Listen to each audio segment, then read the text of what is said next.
రేపే మనకు శుక్రవారముతో కలిసి పోలీ పాడ్యమి వచ్చింది. ఈ రోజున మర్చిపోకుండా గుమ్మం దగ్గర ఇది చల్లండి. ఇలా చల్లితే లక్ష్మీదేవి కోటి రూపాయలతో మీ ఇంట్లో అడుగు పెడుతుంది. అలానే కాకుండా మీకు కావలసినంత ఐశ్వర్యాన్ని ఇస్తుందన్నమాట. ఈ నెల అంటే నవంబర్ 21వ తేదీ శుక్రవారం నాడు పోలీ పాడ్యమి వచ్చింది. కార్తీక మాసం పూర్తయిన తర్వాత పోలీ పాడ్యమి తిథి ఏర్పడుతుంది. ఈ పోలీ పాడ్యమి నాడు ప్రతి ఒక్కరూ తెల్లవారుజామునే నిద్రలేచి అరటి డొప్పల్లో దీపాలు వెలిగించి నదుల్లో వదులుతారు. ఈ పోలీ పాడ్యమి నాడు భక్తితో ఒక చిన్న దీపం వెలిగించినా సరేనండి, కార్తీక మాసం నెల రోజులు ఏంటంటే గనక దీపాలు వెలిగించినంత పుణ్యం మనకు లభిస్తుందని పురాణాలలో చెప్పబడుతుందన్నమాట. అయితే పోలీపాడ్యమి నాడు ఏంటంటే గనక 30 ఒత్తులతో దీపం వెలిగించి నీటిలో వదిలితే కార్తీక మాసం నెల రోజులు అంటే దీపాలు వెలిగించినంత పుణ్యం మనకు లభిస్తుందని కార్తీక పురాణం వివరిస్తుంది. కాబట్టి ఇప్పటి వరకు మీరు ఎన్ని పూజలు చేసినా ఈ కార్తీక మాసంలో చేయకపోయినా ఈ పోలీ పాడ్యమి రోజు ఖచ్చితంగా ఏంటంటే గనక ఇలా దీపాలను వెలిగించండి. అలానే కాకుండా నవంబర్ 21వ తేదీ పోలీ పాడ్యమి నాడు నదిలో ఎన్ని దీపాలు వదలాలి, ఏ సమయాలలో వదలాలి, ఏ సమయాలలో వదిలితే మంచిది, ఎలాంటి నియమాలను ఆచరించాలి అనేది మొత్తం కూడా ఈ వీడియోలో మనం క్లుప్తంగా తెలుసుకుందాము.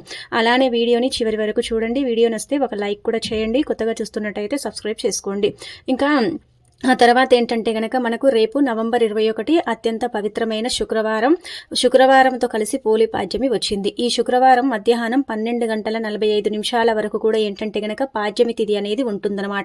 అయితే మన శాస్త్రాల ప్రకారం తెల్లవారుజామునే నదుల్లో ఏంటంటేనండి దీపాలు వదలాలి. అయితే ఉదయం 5 గంటల నుండి 6:30 లోపే ఏంటంటే గనక శుభ ఘడియలు అనేవి ఉన్నాయన్నమాట.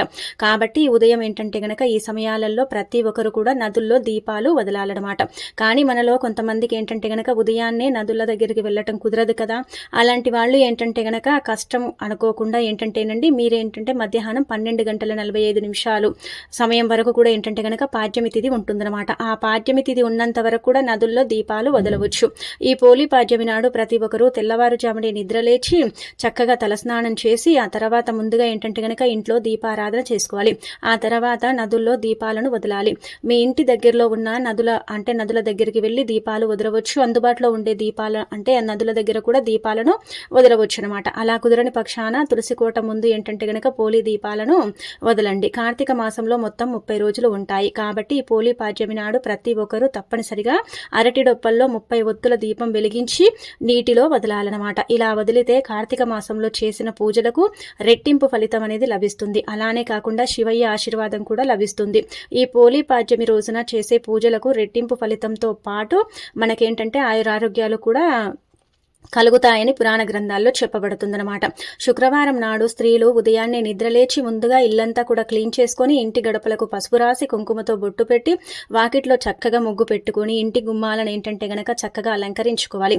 ఇలా అలంకరించిన తర్వాత బియ్యపిండితో ముగ్గు వేసుకోవాలి. శుక్రవారం ఇంటి గడపలకు పసుపు రాసి ఇంటి గుమ్మాన్ని ఏంటంటే గనక అలంకరిస్తే లక్ష్మీదేవి సంతోషించి ఆ ఇంట్లోకి ప్రవేశిస్తుందని పురాణ గ్రంథాల్లో చెప్పబడుతుంది. పోలీ పాడ్యమి ఏంటంటే గనక చాలా పవిత్రమైనది. కాబట్టి పాడ్యమి అంటే స్నానం ఏంటంటే గనక నదుల్లో చేస్తే చాలా మంచిదన్నమాట.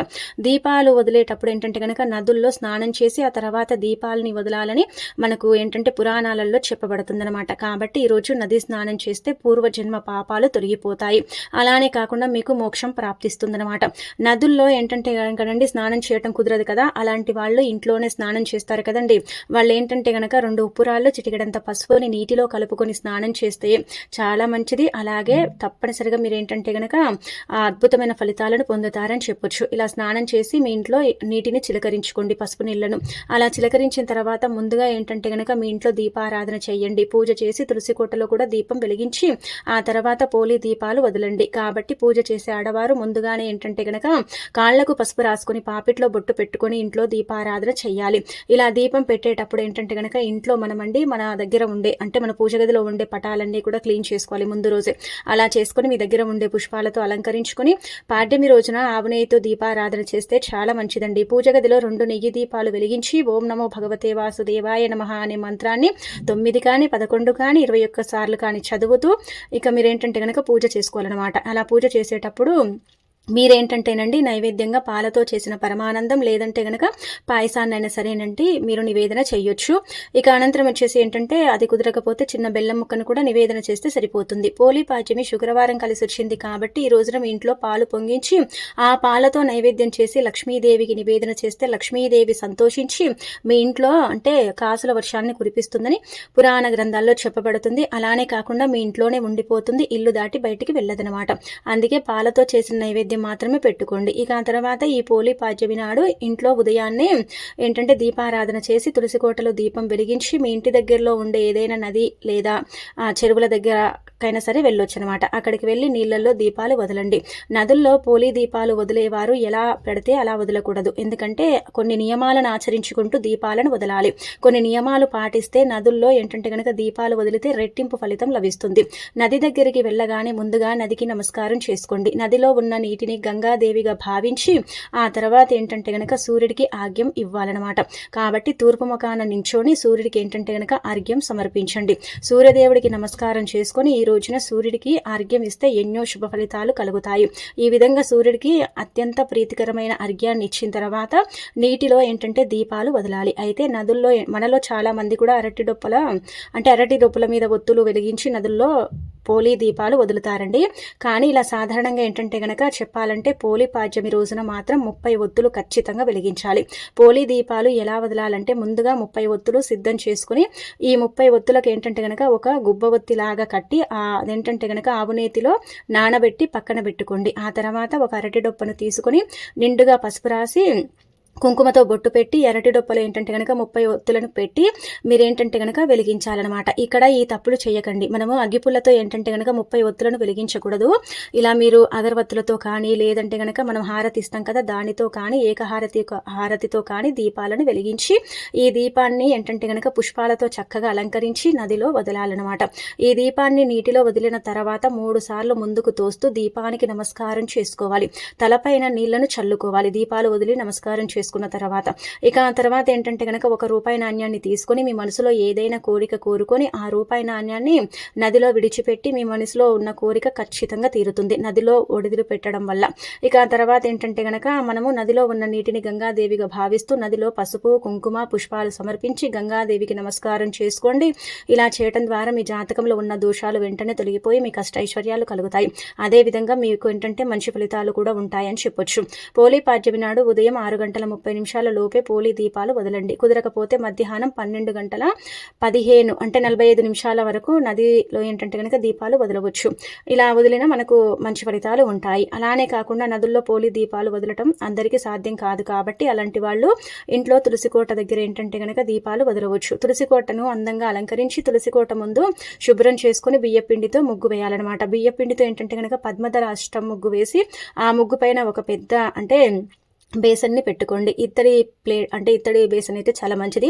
అలా ఒకవేళ లేకపోతే నార్మల్గా బేసన్ అయినా సరే పెట్టుకొని ముందుగా ఆ పళ్ళెంలో ఏంటంటే కనుక పసుపు కుంకుమ నీళ్లు పోసి పసుపు కుంకుమతో బొట్టు పెట్టండి. ఆ తర్వాత పళ్ళె నిండా నీళ్లను పోసి ఈ నీళ్ళలో పసుపు కుంకుమ గంధము అలాగే కొన్ని పుష్పాలు వేయండి.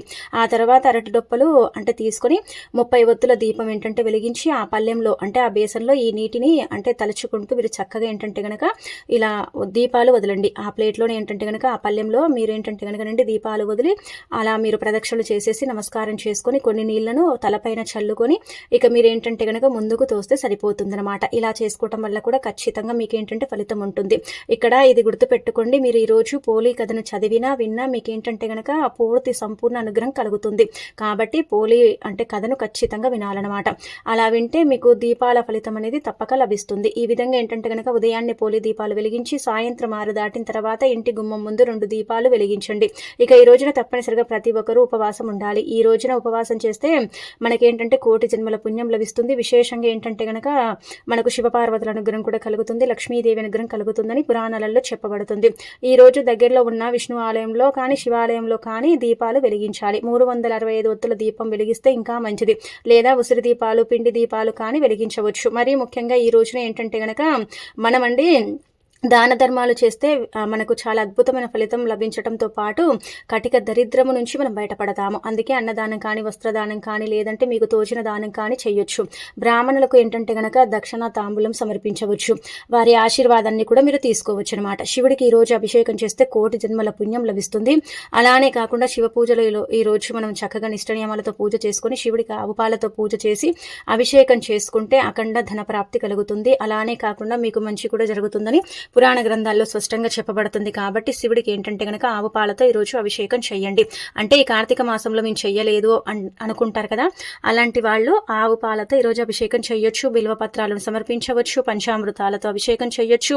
చెంబెడు నీటిని తీసుకొని అందులో కొంచెం గంధం పోసి ఆ నీటితో కూడా ఏంటంటే గనక మనం శివుడికి అభిషేకం చేసుకుంటే మంచి రిజల్ట్ అనేది ఉంటుందన్నమాట. అలా కూడా మనం రిజల్ట్ని పొందుతాం కాబట్టి ఆచరించండి.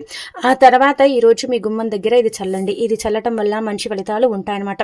ఏమీ లేదండి, మన ఇంటిని మనం నీట్గా ఉంచుకోవాలన్నా, శుభ్రంగా ఉంచుకోవాలన్నా, మన ఇంట్లోకి లక్ష్మీదేవి ప్రవేశించాలన్నా ఒక గాజు గ్లాస్ని తీసుకొని నీళ్లను పోసి అందులో అరస్పూనంతా కుంకుమను పోసి 5 చుక్కల అత్తరు పోసి ఆ తర్వాత చిటికెడంతా పసుపుని పోసేసి కలిపి గుమ్మం దగ్గర చల్లండి. ఇలా చల్లితే మన ఇంట్లోకి లక్ష్మీదేవి ప్రవేశిస్తుంది. మనకు కావలసినంత ఐశ్వర్యాన్ని ఇస్తుంది, చక్కటి అభివృద్ధిని ఇస్తుంది, మన సంపాదన పెంచుతుంది. అలానే కాకుండా ఇది చల్లటం వల్ల ఆ తల్లి ఏదో ఒక రూపంలో మన ఇంట్లోకి ప్రవేశిస్తుంది అనమాట. మన ఇంట్లో ధన కష్టాలు, ధన సమస్యలు ఉంటాయి కదా, వాటి నుంచి మనం బయటపడటానికి ఇది గుమ్మం దగ్గర చల్లుకోవాలి. శుక్రవారం అనగానే ఏంటంటే గనక ప్రతి ఒక్కరు కూడా నిష్ట నియమాలను ఆచరిస్తూ ఉంటారు. ఇలా మనం కూడా ఆచరించటం వల్ల మనం కూడా ఏంటంటే గనక ఫలితాలను పొందొచ్చు అనమాట. మరీ ముఖ్యంగా ఈ రోజు ఇది చల్లుకుంటే మంచిది. ఉదయం కానీ మీ వీలుని బట్టి సాయంత్రం కానీ చల్లండి. ఎలా చల్లినా కానీ లక్ష్మీదేవి అనుగ్రహం అయితే తప్పక కలుగుతుందని శాస్త్రాల్లో చెప్పబడుతుందన్నమాట. మన పూర్వీకులు కూడా ఏంటంటే గనక పోలి పాడ్యమి రోజు ఇది ఖచ్చితంగా 6 గంటల సమయంలో ఉదయం పూట చల్లేవారు. కుదరని వారు ఏంటంటే గనక సాయంత్రం చల్లుకునేవారు. ఎందుకంటే సాయంత్రం సంధ్యా సమయం అంటే లక్ష్మీదేవి భూమిపైనే సంచరిస్తూ ఉంటుంది. మరి ఆ తల్లి మన ఇంట్లోకి రావాలన్నా, మన ఇంట్లో అడుగు పెట్టాలన్నా, మనకు ఐశ్వర్యం ఇవ్వాలన్నా, చక్కటి అభివృద్ధిని ఇవ్వాలన్నా, మన కష్టాన్ని తీర్చాలన్నా, మన బాధల నుంచి మనని బయటపడేయాలన్నా సరేనండి, మనం ఏంటంటే గుమ్మం దగ్గర చల్లాలి. అత్తరు ఏంటంటే లక్ష్మీదేవికి చాలా ఇష్టం. పసుపు కుంకుమలు అత్యంత శక్తివంతమైనవి. నీళ్లు నారాడిగా చెప్పబడతాయి కదండి, అందరికి అందుబాటులో ఉంటాయండి ఇవన్నీ కూడా. కాబట్టి తీసేసుకుని ఏంటంటే గనక గుమ్మం దగ్గర చల్లేసుకుని ఇంకా వదిలేసుకోండి, సరిపోతుంది. ఎన్ని గుమ్మాలుంటే అన్ని గుమ్మాల దగ్గర చల్లండి. ఒకటే గుమ్మం దగ్గర చల్లమని చెప్పట్లేదు. మీకు ఎన్ని గుమ్మాలు ఉన్నాయో అన్ని గుమ్మాల మీద చల్లండి, అన్ని గుమ్మాల కింద చల్లండి, తలుపుల మీద చల్లుకోండి. కొంచెం ఏంటంటే గోడల మీద చల్లేటప్పుడు చూసుకోండి, ఎందుకంటే కుంకుమ నీళ్లు కాబట్టి మరకలు పడే అవకాశం ఉంటుందన్నమాట. ఇలా గుమ్మం దగ్గర చల్లితే చాలా మంచిదండి. మన ఇంట్లోకి ఏంటంటే గనక చెడు అనేది ప్రవేశించదు. అలానే కాకుండా ఎలాంటి ఇబ్బంది అనేది రాదనమాట. అలా రాకుండా బాగుండటానికి అవకాశం ఉంటుంది. కాబట్టి ఇంటి గుమ్మం దగ్గర అయితే ఇది చల్లేసుకోండి, సరిపోతుందనమాట. ఆ తర్వాత ఈరోజు శుక్రవారం కాబట్టి ఇంట్లో అంటే పోలి పాడ్యమి కూడా పాడ్యమి తిథి ఉంది కదా, 12 గంటల వరకే ఉంటుందన్నమాట పాడ్యమి తిథి. అందుకే ఈరోజు ఏంటంటే కనుక నల్లటి వస్త్రాలను ధరించకండి. పోలి దీపాలు వదిలేటప్పుడు పసుపు రంగులో ఉండే బట్టలు ధరించి వదిలితే చాలా మంచిది. లేదంటే ఎరుపు రంగులో ఉండే బట్టలు అంటే చీరలు కట్టుకుంటే చాలా మంచిది. డ్రెస్ వేసుకున్నా సరిపోతుంది, కానీ ఎరుపు కానీ పసుపు కానీ రంగులో ఉండే బట్టలు ధరించండి. ఈరోజు తలని వీరబోసుకోకండి, గోర్లు కత్తిరించకండి, జుట్టు కత్తిరించుకోకండి. ఇలా గనక చేసుకుంటే మీకు తీరని కష్టాలు వస్తాయి, బాధలు వస్తాయి, సమస్యలు మిగులుతాయి అనమాట. అందుకే ఇవి మాత్రం చెయ్యకండి. ఇక ఆ తర్వాత ఈరోజు ఏంటంటే గనక ముఖ్యంగా మనమండి ఒక 2 రూపాయలైనా సరేనండి దానం చేయాలండి. దానం చేస్తే ఏంటంటే గనక అంతకంత పుణ్యం మనకు లభిస్తుందన్నమాట. అంతకంత పుణ్యం అనేది మనము పొందగలుగుతామని చెప్పొచ్చు. ఇక ఆ తర్వాత ఈరోజు ఆవుకు ఆహారం పెట్టండి. ఆవుకి ఏంటంటే గనక పచ్చగడ్డిని తినిపించండి. ఈ శుక్రవారం పాడ్యమి తిథి రోజున ఎవరైతే ఆవుకు పచ్చగడ్డి తినిపిస్తారో అలాంటి వాళ్ళ యొక్క కోరికలు తొందరగా నెరవేరుతాయని శాస్త్రాల్లో చెప్పడం జరుగుతుంది. కాబట్టి ఆవుకు ఏంటంటే గనక పచ్చగడ్డిని పెట్టండి. అలా పెట్టడం వల్ల మీకు మంచి ఫలితాలు కూడా ఉంటాయన్నమాట. ఇది మాత్రం మర్చిపోకుండా చేసుకోండి. ఇంట్లో సాయంత్రం గుమ్మం దగ్గర మళ్ళీ మరలా ఏంటంటే సాయంత్రం ఇంట్లో దీపం వెలిగించి గుమ్మం దగ్గర 2 దీపాలను వెలిగించండి. ఆ దీపకాంతిలో నుంచే దైవశక్తి మన ఇంట్లోకి ప్రవేశిస్తుంది.